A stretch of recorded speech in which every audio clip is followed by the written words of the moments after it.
I want to talk about retroactive learning. Retroactive learning is learning from our past mistakes, right? I did that thing yesterday and I just totally blew it. And I didn't like the way it turned out. It was really messy, whatever.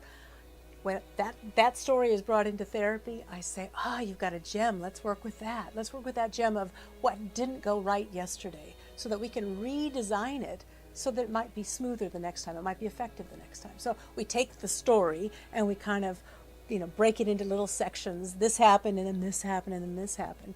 And then we walk back down that path and we look for all the exits. I talk about it as you took that path and it led to the swamp, and you wanted to get to the meadow. So let's figure out all the different exits off that path that would have taken you to the meadow, so that the life they lived yesterday becomes the source material for figuring out how to do it differently the next time, and looking at all the different ways they could have done it. It's not just one thing they could have done differently. They could have done this, or they could have waited till then, or they could have said this. And so it's really helpful just to look at all the different ways, skills that they could apply to their life circumstance that may get them to the meadow instead of to the swamp.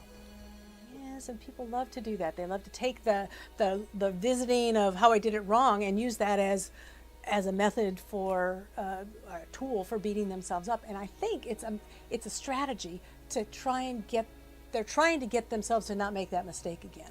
It's just a bad strategy. So I just help them see beating yourself up is kind of what parents used to do to kids 50 years ago. It's kind of illegal now. You can't do that. People call you on it though. It's not okay. And so you're using an archaic strategy for managing yourself that sort of works in the moment. You feel bad for a while and, I shouldn't do that. But it's not an educational thing. It doesn't teach you anything. And so if they're going to use it to beat themselves, I warn them against that and remind them that that's not an effective strategy for change, that this is a really entrenched pattern, and that you can experiment with getting out of it, at least retroactively.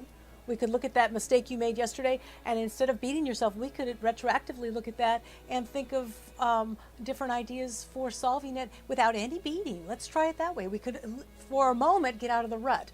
But because that rut is so well grooved in your path, you're probably going to fall back into it and just pull again, and I'll help you pull again to get your wagon out of the rut. There's a line, a Buddhist saying that says, once through the field and the grass bends, 3 times through the field and the grass lays down. So if you've been doing it one way for a long time, it's not only laid down grass, it's a well-worn path. And to develop a new path, we've got to walk that field.